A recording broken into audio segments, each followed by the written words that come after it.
Apóstolo Miguel Ângelo, 38 anos de ministério.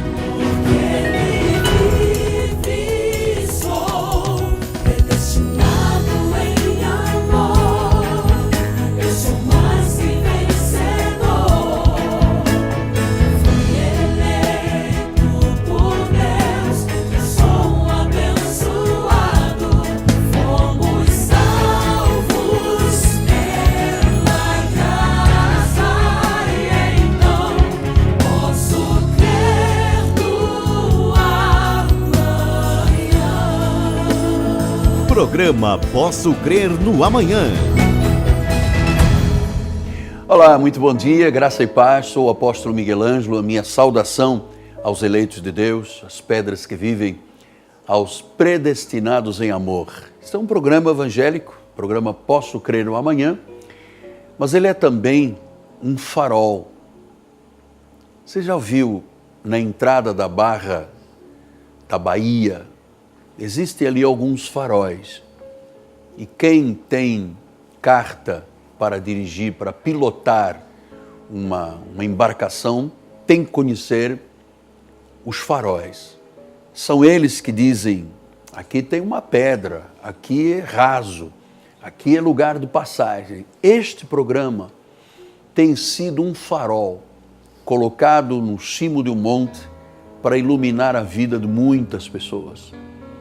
Há muita gente batendo com o seu barquinho na rocha, nas pedras, tem encalhado na vida, tem deixado de ver o vento soprar a seu favor, porque não tinha um farol que dissesse, olha, atenção, o caminho é este. Eu estou aqui nesta manhã de terça-feira, engrandecendo, exaltando, bendizendo o nome do Senhor, e eu quero que este programa seja o farol que vai iluminar a sua vida. Eu sei que há muitas pessoas que andam em busca de algum alívio de vida, algum lenitivo.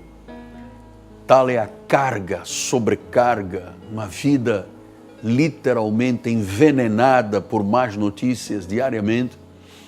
Nós estamos profetizando e lançamos neste domingo uma palavra profética que certamente será uma palavra libertadora diária para este país.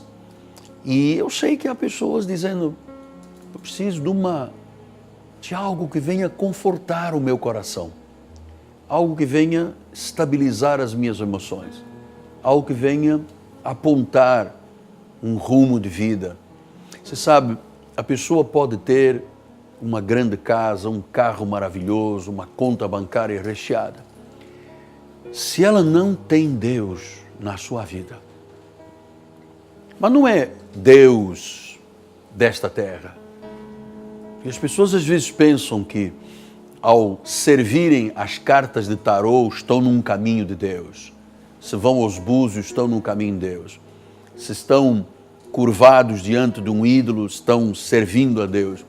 Mas isto podem ter nomes de deuses, mas não são Deus. O único Deus é Jesus Cristo.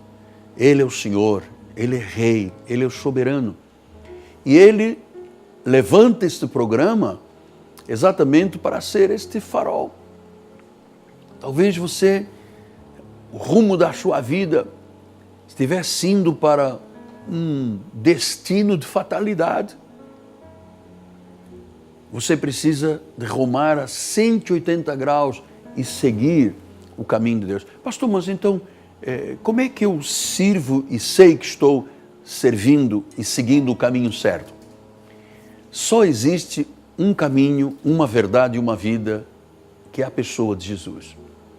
A Bíblia diz que Jesus trouxe a graça e a verdade.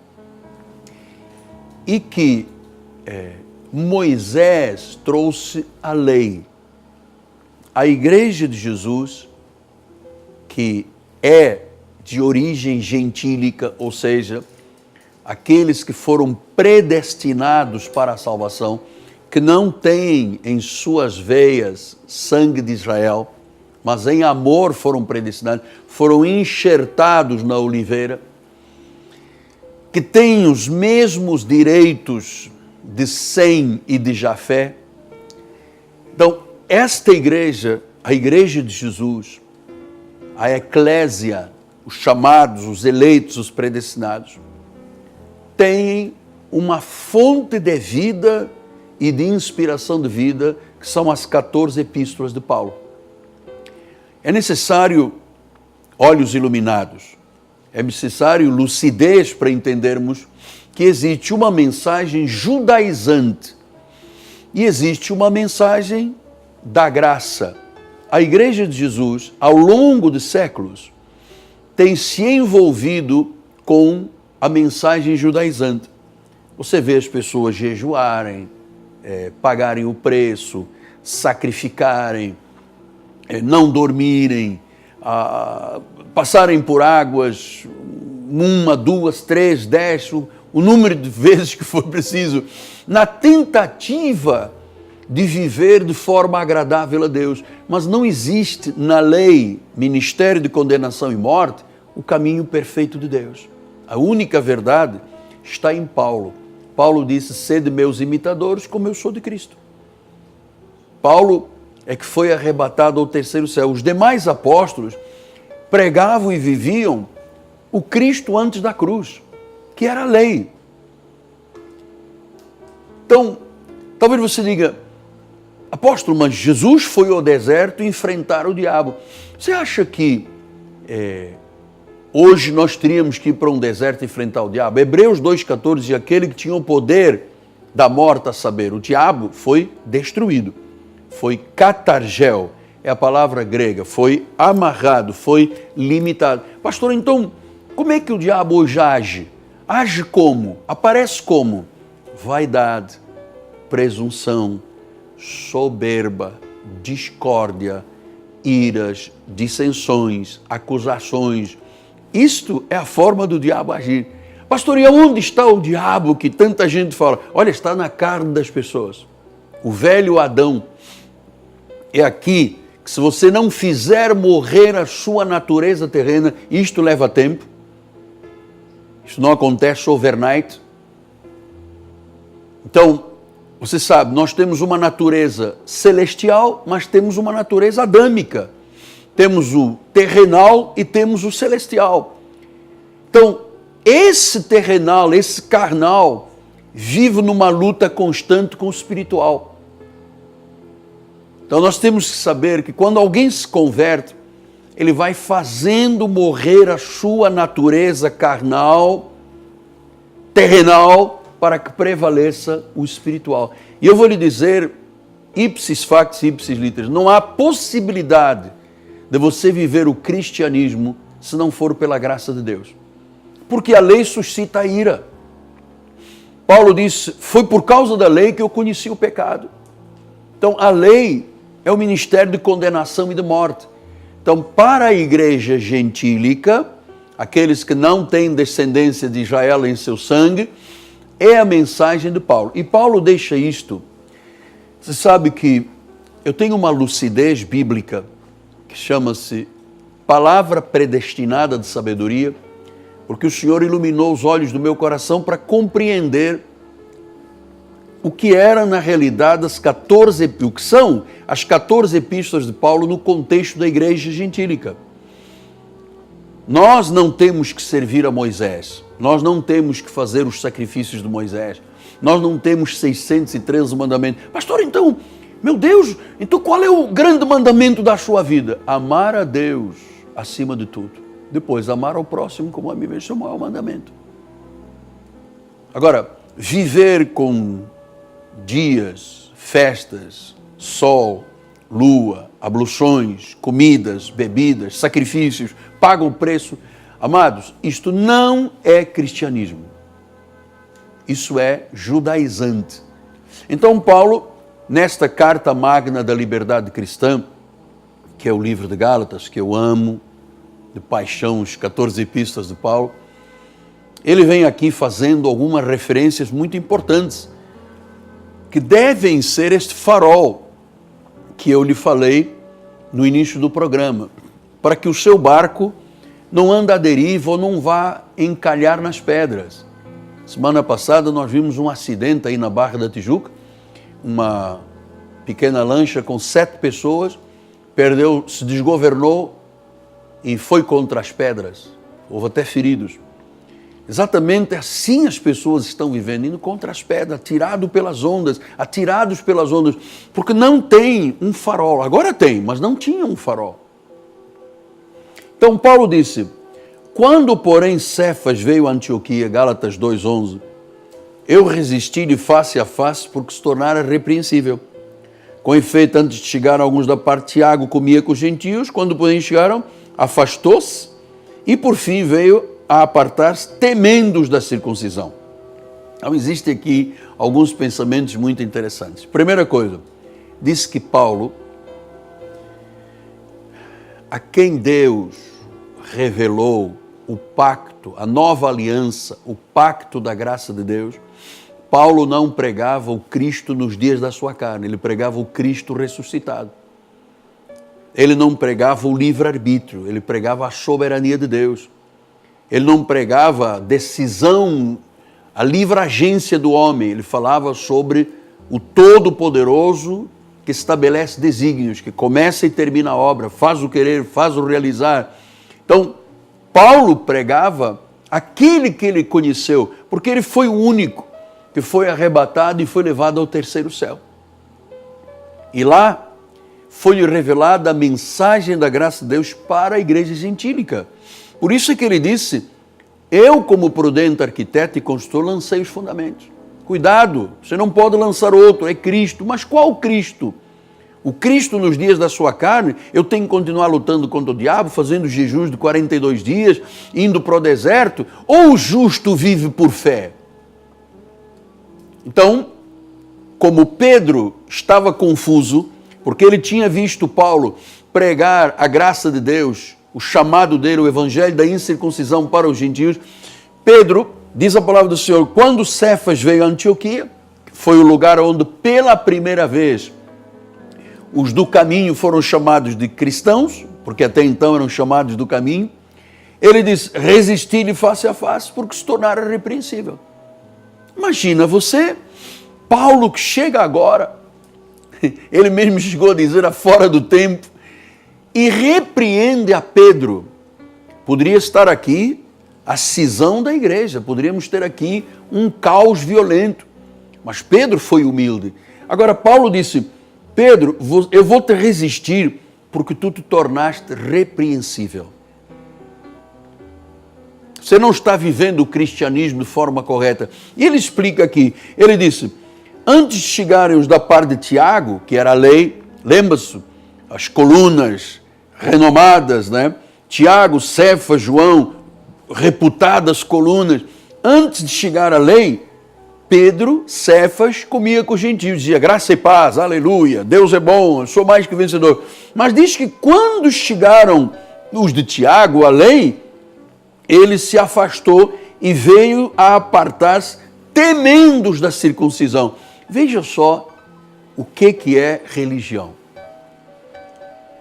Um apóstolo confuso, cheio de dificuldades para entender a realidade da mensagem da incircuncisão para os gentios. De repente, Paulo diz, eu te repreendo porque você não está vivendo de forma correta. Olha só o que você fez. Você estava conosco da graça. Quando vieram os de Tiago, você se afastou. Você ficou com medo dos da circuncisão. E é assim que vive a igreja de Jesus Cristo hoje em dia. Tem medo, olha, as pessoas têm medo do diabo, têm medo de Deus, têm medo da eternidade. Quando começam a dizer, Cristo vai voltar, amado, você não imagina o que as pessoas têm de pavor. Porque não mantêm confiança até aquele dia, né? As pessoas, João disse, nós mantemos confiança, porque naquele dia, o que Deus prometeu, Ele vai cumprir. Então, Paulo repreende e diz o seguinte, os demais judeus dissimularam com ele. Quer dizer que Pedro estava dissimulando. Olha, amado, é muito triste você ver cristianismo dissimulado. Paulo já tinha chamado falsos irmãos. a falsa circuncisão. Então ele diz, dissimulando, ao ponto do próprio Barnabé ter se deixado levar pela dissimulação. Então a lei dissimula. Aquilo que é judaizante dissimula. A pessoa às vezes põe uma carinha assim, inclina o pescoço um pouco, põe uma Bíblia debaixo do braço, diz não bebo, não fumo, não bailo, e aquilo quer dizer o que? Cristianismo? Se você passar numa vitrine de modelos, aqueles manequins, manequim não fuma, não bebe, não baila, e é convertido? Então ele diz dissimulado. Amado, é muito triste ver um cristianismo dissimulado. O cristianismo exige verdade, exige conversão, exige santidade, exige perdão, exige amor. Senão é dissimulação. E eu sei que há pessoas me assistindo hoje que são vítimas da dissimulação da lei. E olha o que Paulo disse, quando porém vi que não procediam corretamente segundo a verdade do Evangelho. Quer dizer, a verdade do Evangelho tem uma forma correta. A forma correta de se viver a verdade do Evangelho é seguir a graça. É acreditar na predestinação, na salvação eterna do cristão, na soberania de Deus. Então ele diz, você não procedia corretamente segundo a verdade do Evangelho. Eu disse a Cefas na presença de todos, como é que sendo tu um judeu vives como gentio e não como judeu? E obrigas os gentios a viverem como judeus. Você não sabe, diz a palavra do Senhor, que ninguém é justificado pelas obras da lei? Então aqui está a grande discussão da reforma protestante. A igreja gentílica, que não é sangue de Israel, tem que viver não de forma dissimulada, mas a forma verdadeira, legítima, que é as 14 epístolas de Paulo. Aqui estão as mensagens para a base da vida espiritual, para a salvação daquele que crê. Então, diz que Pedro não vivia de forma correta a verdade do Evangelho. E ele explicou por quê. Porque ele diz, você é um judeu, Evangelho da circuncisão, mas vive como um gentio. Você vive no descanso de Deus. Você crê neste repouso, neste anapausis, neste catapausis, né? O repousar de Deus e o desejo de repousar. Mas você está obrigando agora a igreja gentílica a viver como uma igreja judia, pagando o preço, jejuando, sacrificando, lutando com o diabo, indo para os montes, passando pelas águas, dias de festa, comidas, bebidas, circuncisões, abluções. São obras da carne, disse Paulo. Isso não acrescenta nada.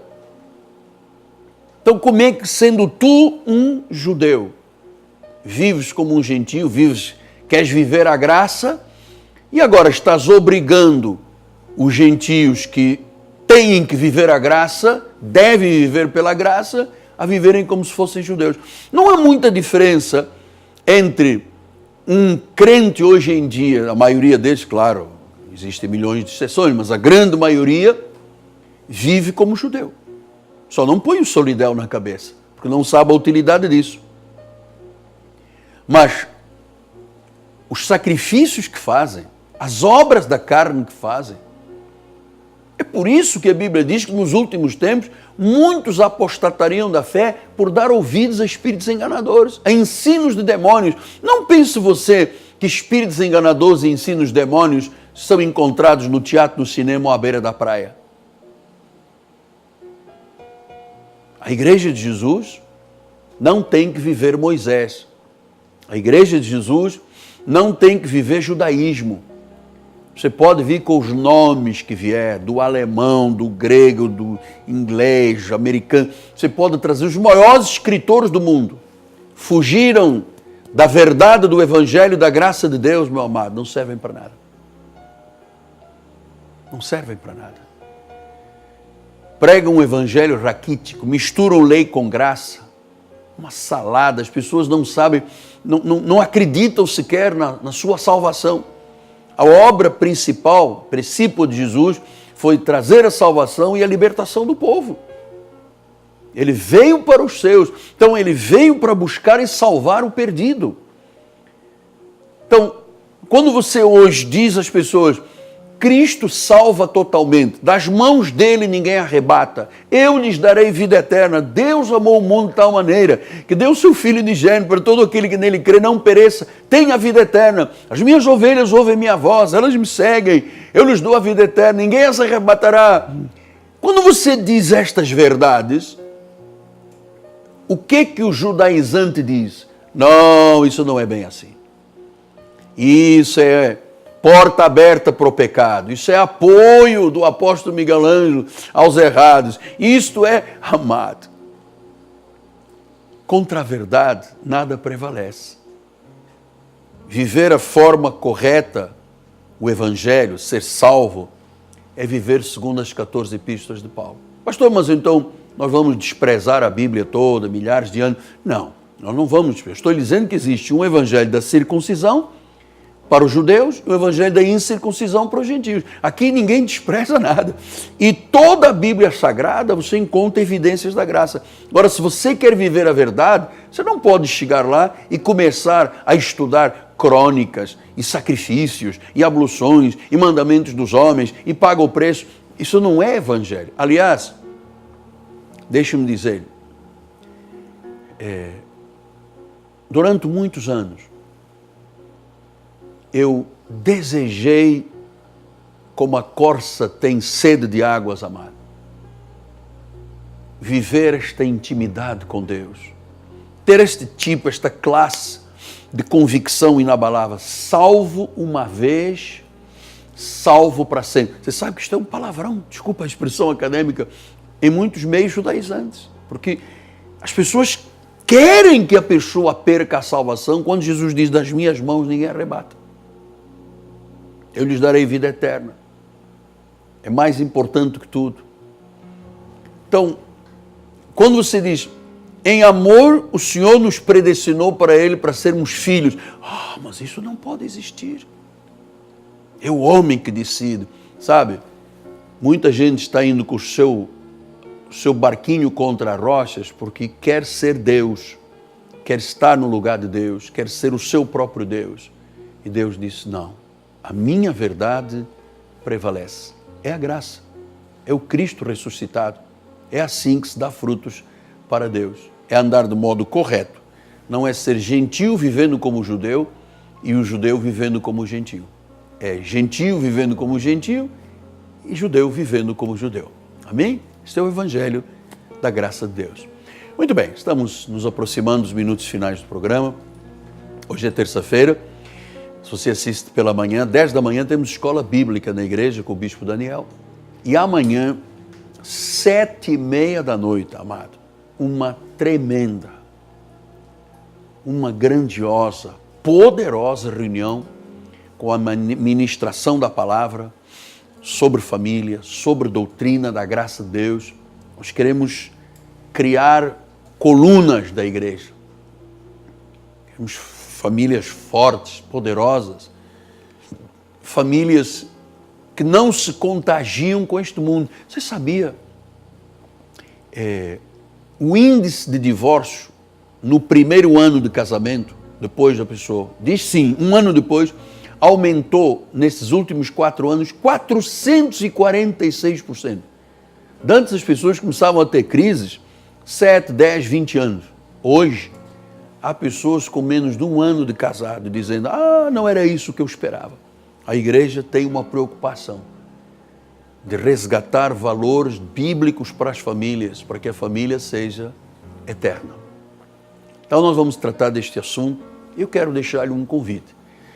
Venha estar conosco aqui na Rua Maricá 320, no bairro Jacarepaguá. Esta rua é paralela a Cândido Benício, é próximo do BRT da Pinto Teres.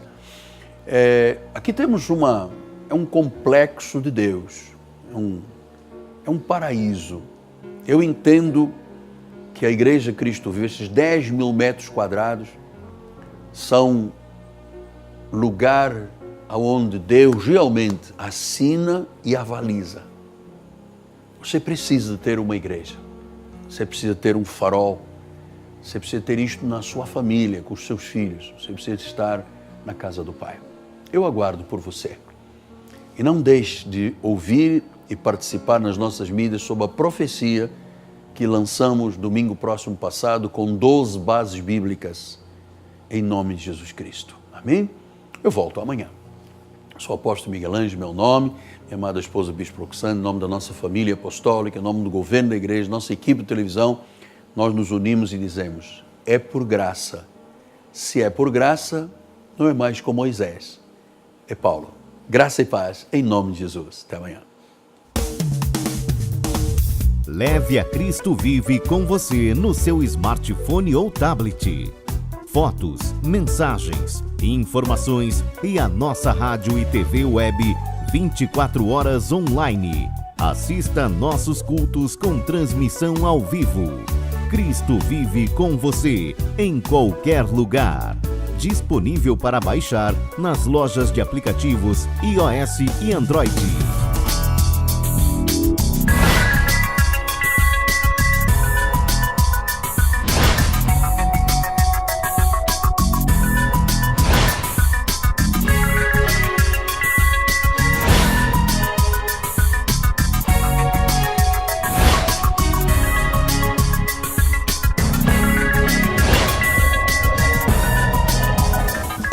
Cresça na graça e no conhecimento. Participe dos nossos cultos. Domingo, às 9h18, com o apóstolo Miguel Ângelo e a bispa Rosana Ferreira. Palavra, louvor e oração. Quarta-feira, às 19h30, um culto apostólico de excelência de vida. Igreja Evangélica Cristo Vive. Rua Maricá, 320, Campinho, Rio de Janeiro, Brasil. Venha e traga a sua família. Apóstolo Miguel Ângelo, 38 anos de ministério.